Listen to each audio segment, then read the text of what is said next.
사도행전 11장까지 오면서 초대교회는 정말 죽을 것 같은 고난을 끊임없이 받아왔습니다. 그런데 사도행전 12장으로 들어서면서 죽을 것 같은 고난을 당한 것이 아니라 죽는 고난을 겪게 됩니다. 죽을 것 같은 것이 아니라 실제로 사람이 죽게 됩니다. 그럼에도 불구하고 초대교회는 그 가운데 승리하였어요. 우리와 성정이 같은 성도임에도 불구하고 그들이 승리했다면 우리 역시 모든 문제 가운데 승리할 수 있는 줄 믿습니다. 본문을 중심으로 우리를 공격하는 대상은 누구이며 그 가운데 우리는 어떻게 승리할 수 있는 것인가에 대한 말씀을 함께 보도록 하겠습니다. 첫 번째, 본문이 말씀하는 것은 무엇이냐면 헤롯은 끊임없이 우리를 공격한다는 것입니다. 헤롯은 끊임없이 우리를 공격합니다. 지난주에 우리는 안디옥 교회가 만들어지는 장면을 살펴보았습니다. 그 교회는 영향력이 있는 교회였어요. 그 교회 가운데 새로운 신조어까지 나왔습니다. 그리스도인. 그 교회는 주의 손이 함께하는 교회였어요. 안디옥 교회가 든든하게 세워지는 그 동안에 예루살렘 교회는 큰 핍박을 받게 됩니다. 1절 말씀 함께 볼까요? 그때에 헤롯 왕이 손을 들어 교회 중에 몇 사람을 해하려 하여. 예루살렘 교회는 만들어질 때부터 끊임없는 핍박을 받아왔습니다. 그런데 12장 이전까지의 핍박은 유대인들이 유대인 크리스찬을 핍박하는 것이었어요. 유대교가 기독교를 핍박하는 것이었습니다. 그런데 12장에 들어서면서부터 국가가 로마가 공권력이 핍박하기 시작합니다. 1절의 말씀 보니까 그때 헤롯 왕이 손을 들어 라고 되어 있는데 손을 들었다는 말은 무슨 말이냐면 공권력을 사용했다는 것입니다. 그 결과 어떤 일이 벌어졌냐면 사도 야고보가 죽임을 당합니다. 2절 말씀 읽어보겠습니다. 요한의 형제 사도 야고보가 최초로 순교하게 됩니다. 이 일은 초대교회 가운데 엄청난 핍박이었어요. 그 전까지 핍박이 정말 고통이 심했지만 죽기까지는 아니었습니다. 그런데 이때부터는 국가에 의해서 죽임을 당하게 됩니다. 더군다나 이때 핍박은 로마법에 의한 정치적인 핍박이었어요. 유대법에 의해서, 유대 종교법에 의해서 유대인을 처형한다 그러면 둘 중에 하나입니다. 돌에 던져 죽이든지 십자가에 달려 죽이든지. 유대인은 유대인을 칼로 죽이지는 않아요. 스데반 역시 돌에 맞아 죽은 것은 유대법에 의해서 유대교인들에게 죽임을 당한 것입니다. 그런데 이때부터는 로마 공권력이 동원되어서 칼로 유대인을 죽이는 일들이 벌어지게 되었어요. 대대적인 핍박이 이제 시작이 되는 것입니다. 헤롯이 야고보를 죽이자 유대인들이 환호성을 쳤습니다. 그들이 너무 기뻐했어요. 그러니까 헤롯 입장에서는 더욱더 이 일을 박차를 가하기 시작하는데 그 일을 위해서 베드로를 잡습니다. 베드로를 잡아 이제 그마저 죽이려고 하는 겁니다. 우리 3절 말씀 읽어보겠습니다. 유대인들이 무교절 기간이라. 유대인들이 기뻐서 이참에 베드로까지 죽이려고 하는데 그날이 마침 무슨 날이었다고요? 무교절이었어요. 이런 무교절이란 6월절 다음에 일주일 기간을 무교절이라 그러는데 6월절은 1월 14일입니다. 무교절은 1월 15일부터 일주일간의 기간인데 이 기간 동안에는 누군가를 죽이지는 않았어요. 그래서 잡기는 잡았지만 그때까지 놔둔 것입니다. 이제 하룻밤만 지나면 베드로는 순교를 당할 위기에 처해 있습니다. 그가 살아날 가능성은 전혀 없습니다. 야고보 역시 얼마 전에 참수를 당했습니다. 그 역시 잡혀 있습니다. 예루살렘 교회의 최대 위기를 맞이하게 된 것이죠. 예수님께서는 헤롯에 대해서 두 가지 비유를 들어 그들의 특징을 설명하셨어요.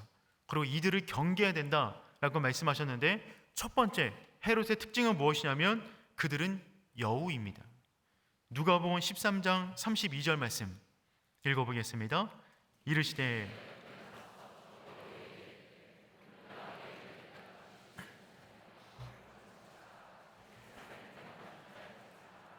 예수님께서 말씀하셨어요. 가서 저 여우에게 이르되, 이 여우가 헤롯을 말하는 것입니다. 성경에서 여우가 나오면 이 여우는 포도원을 허무는 존재예요. 이 여우가 울타리가 낮거나 우리 인생 가운데 삶의 울타리가 있는데 그 울타리가 낮거나 그 가운데 작은 틈만 있더라도 여우가 비집고 들어와 성도의 삶을 허물고 어지럽게 만듭니다. 그런데 그 헤롯을 그와 같은 여우에 비유해서 말씀하고 있는 것입니다. 그 헤롯의 특징은 무엇이냐면 우리 삶 가운데 작은 빈 공간이 있으면, 작은 틈만 있더라도 그 틈을 비집고 들어와서 우리 전체 인생을 허무는 존재가 여우라는 것입니다. 두 번째 헤롯은 누룩입니다. 마가복음 8장 15절 말씀 읽어보겠습니다. 예수께서 경고하여 이르시되 삼가 바리새인들의 누룩과 헤롯의 누룩을 주의하라 하시니. 아멘. 헤롯의 누룩을 주의하라. 누룩은 영향력을 의미합니다. 우리가 인지하지도 못한 사이에 조그마한 누룩이 떨어지게 되면 삽시간에 퍼지는 전염성을 말하는 것이죠. 우리 내면까지 작은 불신의 마음, 부정적인 마음, 절망의 마음, 파괴적인 마음이 들어오게 되었는데 어느새 그 마음이 부풀려져서 이제는 그것밖에 보이지 않아서 인생을 절망하게 만드는 그것들, 그 모든 시도들이 결국 헤롯의 짓인 것이죠. 즉 성경은 끊임없이 헤롯을 주의할 것을 경고하고 있는데 그들은 어떤 모습이냐면 여우와 누룩 같은 모습으로 우리 가운데 다가옵니다.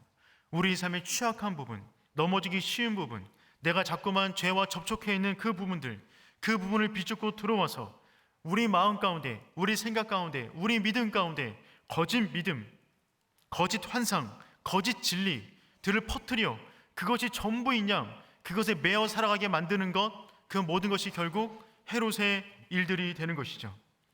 그러니 우리는 이 사실을 정말 명심해야 됩니다. 여러분, 헤롯은 지금도 살아있어요. 여러분 곁에 서성이고 있습니다. 우리의 울타리에 조그만 틈만 있다면, 우리 내면 가운데 불신의 작은 씨앗만 떨어진다면 그 가운데 여우처럼 비집고 들어오고 누룩처럼 우리의 모든 영혼을 점령하게 될 것입니다. 그러니 여러분, 우리의 삶의 실체는 무엇이냐면 영적 전쟁 가운데 있다는 것입니다. 그러니 영적 전쟁 가운데 있는 우리의 삶이 평안할 리가 없습니다. 성도의 삶은 기본적으로 힘들고 어렵습니다. 이것을 인정하셔야만 하는 것입니다. 믿음의 길을 가는 데 있어서 고난을 당연하게 받아들일 수 있는 오륜의 성도 되기를 축복합니다.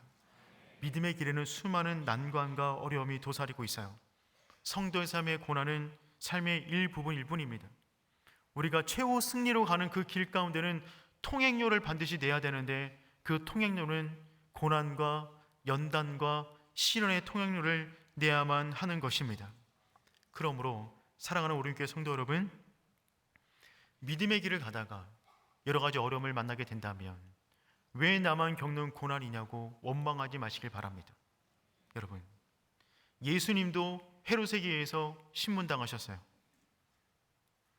야고보 역시 헤롯에게 의해서 죽임당했습니다. 세례 요한 역시 그의 머리가 쟁반 위에 떨어져 앉히게 되었습니다.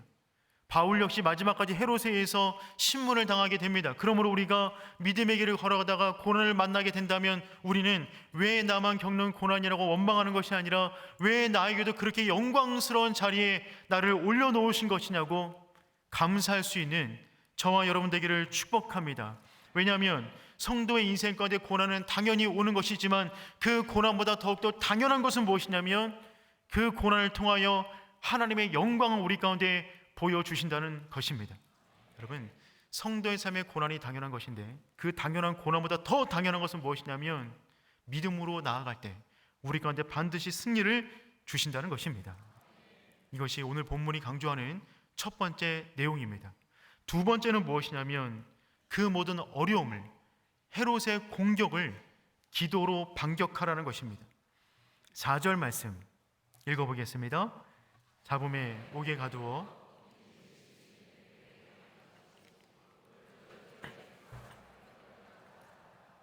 헤롯은 베드로를 잡아서 옥에 가두고 4명으로 구성된 4개 팀으로 베드로를 지키게 했어요.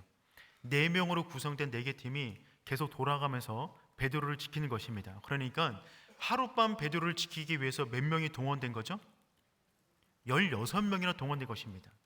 거기서 끝나지 않고 감옥 안에서 베드로가 뭔 짓을 할까봐 그 안에 군인 둘을 또한 집어넣었습니다. 6절 말씀 읽어보겠습니다. 헤롯이 잡아내려고 하는 그 전날 밤에 베드로가 두 군인 틈에서 두 쇠사슬에 매어 누워 자는데 파수꾼들이 문 밖에서 옥을 지키더니 두 군인이 베드로 사이에 있는 거예요. 군인 안에 베드로를 넣었습니다. 그리고 쇠사슬을 갖다가 베드로의 한쪽 팔을 감고 군인에게 연결하고 이쪽 팔을 감고 이쪽으로 연결하는 거예요. 그래서 꼼짝달싹 못하게 만들어 놓은 것입니다. 마치 우리가 영화 같은 거 보면 형사가 범인을 잡았을 때 서로 수갑을 손목에 매잖아요. 그런 형태로 지금 감옥 안에 갇혀 있는 것입니다.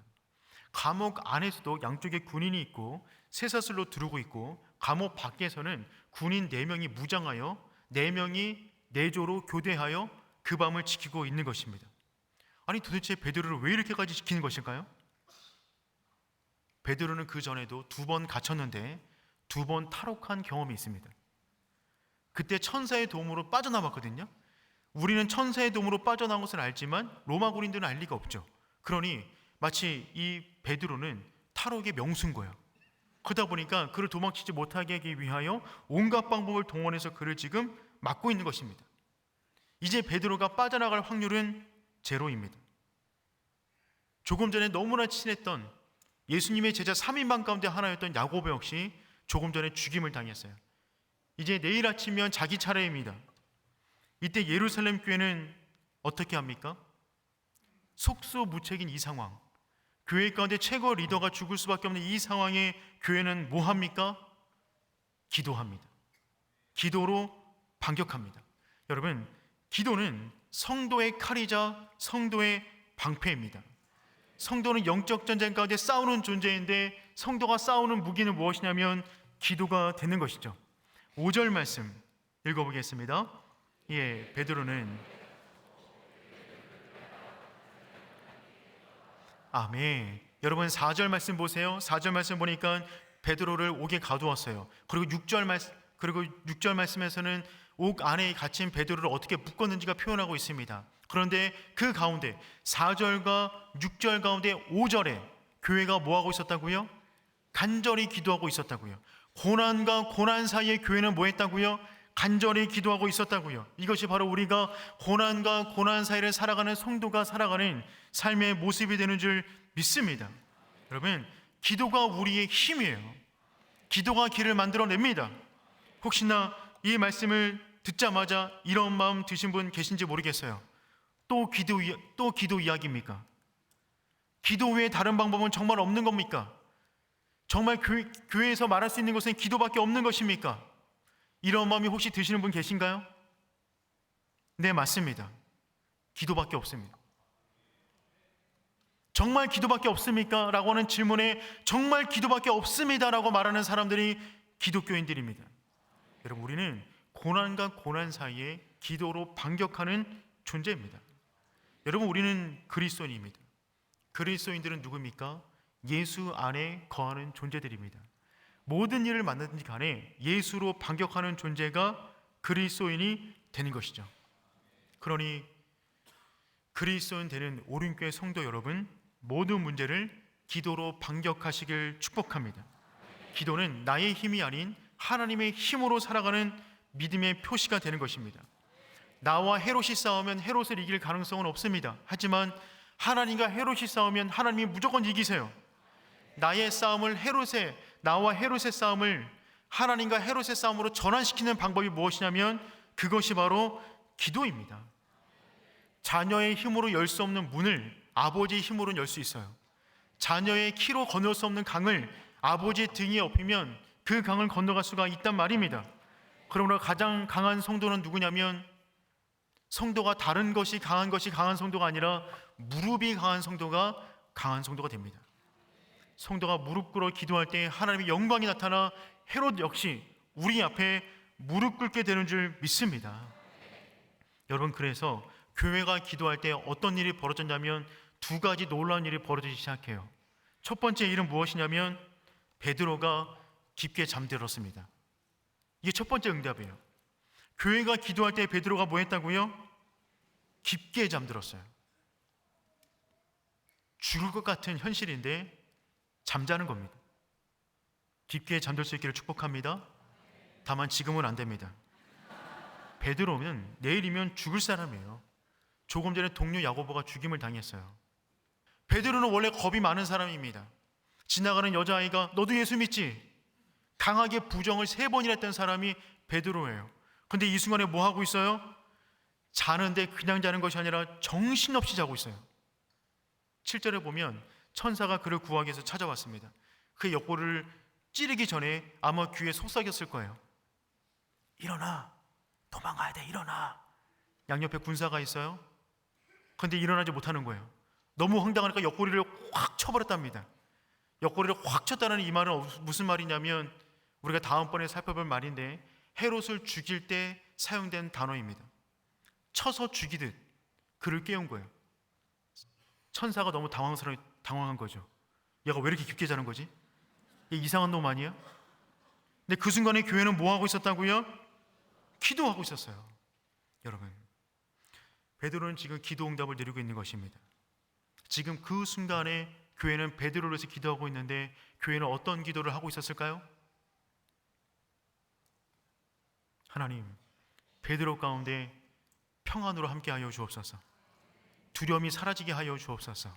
내일이면 죽을 수가 있지만 끝까지 믿음의 길 다 갈 수 있도록 인도하여 주옵소서.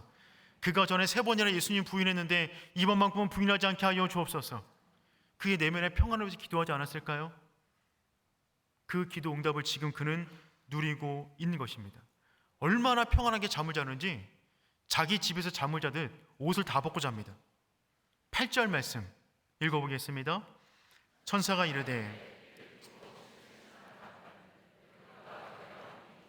또 이르되 겉옷을 입고 따라오라 한대. 아멘. 천사가 깨웠는데 보니까 허리띠를 풀고 있어요. 너 허리띠 매라. 보니까 신발도 벗고 있어요. 신발 신어라. 보니까 옷도 벗고 있어요. 옷도 입어라. 옆에 군사가 있는데 군사들은 지키느라고 피곤해 있는데 정작 본인은 다 벗고 자고 있는 겁니다. 세상을 압도하는 평안, 군사들이 이해하지 못하는 평안, 그 평안이 지금 베드로 안에 임했던 것이죠. 이후에 살아난 베드로는 나중에 서신서를 쓸 때 이런 말을 기록합니다. 베드로전서 5장 7절 말씀 읽어보겠습니다. 너희 염려를 다 주께 맡기라. 이는 그가 너희를 돌보십니다. 아멘. 여러분, 이 말은 저는 경험에서 나온 말이라고 확신합니다. 그의 모든 염려를 주께 맡긴 거예요. 자신의 인생을 주님께 맡긴 그 영혼은 어떤 상황 가운데서도 평안을 누릴 수 있는 줄 믿습니다. 사랑하는 우리 교회 성도 여러분, 모든 불면증이 사라지길 축복합니다. 기도하는 동안 세상이 이해할 수 있는 평안이 우리를 엄습해 올 것입니다. 두 번째, 기도하는 동안 어떤 일이 벌어지냐면 모든 결박에서 풀어지게 되었습니다. 우리 7절 말씀 읽어보겠습니다. 호련히 주의 사자가 나타나며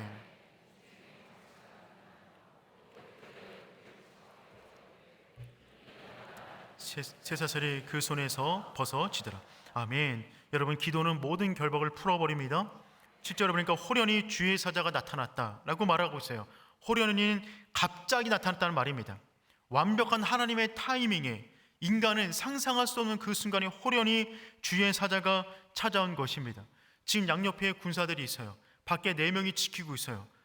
그 타이밍을 하나님이 보고 계시다가 마침 그 몇 초 찰나, 그 찰나가 어떤 순간인지는 모르겠어요. 아마 양옆에 군사들이 졸고 있었는지 모르겠습니다. 밖에 있는 군사들이 화장실 갔는지 모르겠어요. 그 몇 초 안 되는 그 찰나에 호련히 주의 사자가 베드로를 찾아옵니다. 그리고 그를 깨워요. 그리고 그의 쇠사슬을 갖다가 끊어버립니다. 완벽한 타이밍에 나타나서 그의 모든 결박을 풀어버리신 것입니다. 언제 그런 일이 벌어졌다고요? 기도할 때 말이죠. 베드로는 왜 이런 일이 일어난지 모르지만 그때 교회는 끊임없이 기도하고 있었습니다. 9절 말씀 읽어보겠습니다. 베드로가 나와서 따라갈새 천사가 하는 것이 생시인 줄 알지 못하고 환상을 보는가 하더라. 그렇죠. 생시인지 환상인지 몰랐다. 비몽사몽간이었어요. 비몽사몽 따라가다 보니까 첫 번째 파수를 지나고 두 번째 파수를 지나서 길거리에 나가서 찬 공기를 마시니까 그제서야 정신이 번쩍 든 겁니다. 이게 뭐지? 무슨 일이 있었던 거지? 11절 말씀 읽어볼게요. 이에 베드로가 정신이 들어 이르되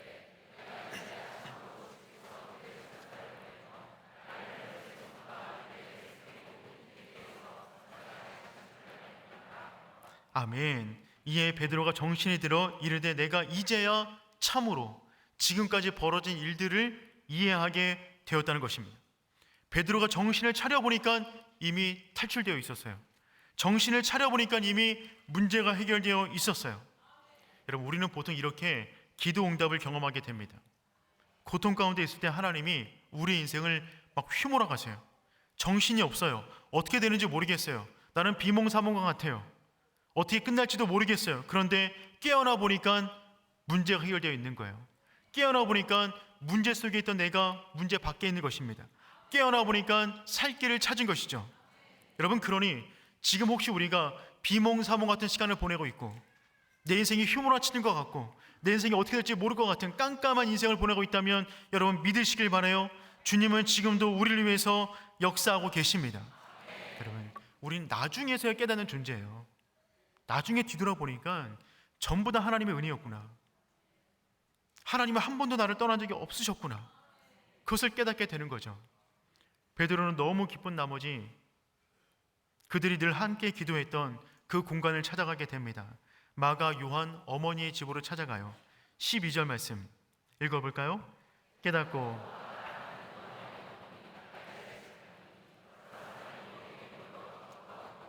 아멘. 여러분, 이 집은 전승에 의하면 사도행전 2장 가운데 성령 충만을 경험했던 마가다라 방이 있던 집이라고 합니다. 또한 이 집은 예수님이 최후 만찬 때 함께 식사하셨던 자리라고 합니다. 기독교 역사 가운데 항상 이 집이 등장하게 되었다는 것이죠. 근데 지금 이곳에서 여러 사람이 함께 모여 기도하고 있더라. 베드로가 그 집 앞에 갔더니만 여러 사람이 그곳에 모여서 기도하고 있었어요. 그런데 여러 사람이 모여 있다라는 이 단어를 5절에서는 뭐라고 표현했었죠? 교회가 기도했다. 5절 말씀 다시 한번 볼까요? 이에 베드로는 옥에 갇혔고 교회는 그를 위하여 간절히 하나님께 기도하더라. 그렇죠. 그 집에 모여있는 여러 사람들을 뭐라고 표현하고 있어요? 교회. 교회가 그들을 위해서 뜨겁게 간절히 기도하고 있었다는 것입니다. 여러분, 조금 전에 야고보가 죽임을 당했어요. 그리고 베드로가 잡혀갔습니다. 내일 아침이면 베드로는 죽게 돼요. 그러면 베드로가 죽게 되면 그 다음 타겟은 누구죠? 그 집에 모여 기도하는 사람들이에요. 그러면 그들은 지금 여기서 기도하고 있으면 안 됩니다. 빨리 도망쳐야 돼요. 빨리 제 살 길 찾아서 가야만 합니다. 근데 그들이 뭐 하고 있었다고요? 간절히 절박한 마음을 가지고 그곳에서 기도하고 있었습니다. 여기서 간절히라고는 이 단어는 성경 가운데 또 한 번 쓰였는데 누가복음 22장 44절에 쓰였어요. 에크테노스라는 단어인데 누가복음 22장 44절 말씀 우리 함께 읽어보겠습니다. 예수께서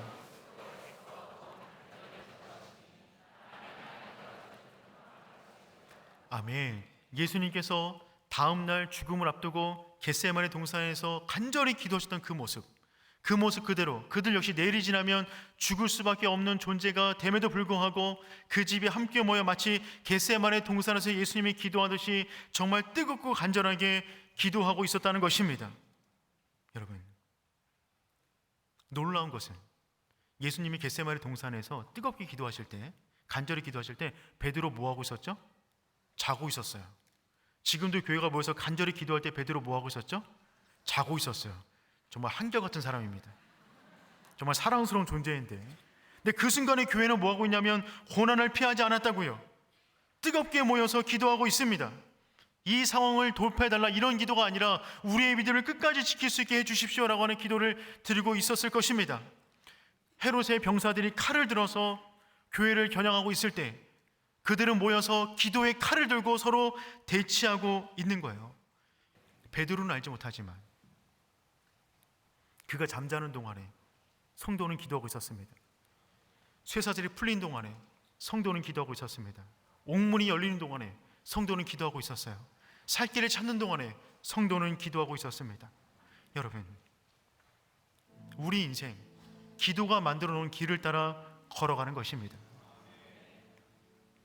정말 기도밖에 없냐고요? 기도밖에 없습니다. 기도가 우리의 칼입니다. 기도가 우리의 방패입니다. 기도가 우리의 길이고 기도가 우리의 힘이 되는 줄 믿습니다. 헤롯은 지금도 다양한 모습으로 우리 삶을 흔들어 놓으려 합니다. 여우처럼 틈을 노리고 있어요. 들어오게 되면 누룩처럼 우리의 모든 생각을 점령해 버립니다. 하지만 여러분, 그 가운데 기도의 칼을 드는 그 순간에 세상이 이해하지 못하는 절대 평안이 우리 가운데 임하게 될 줄 믿습니다. 기도하는 그 순간에 우리를 묶고 있는 모든 결박이 풀어지게 될 것을 믿습니다.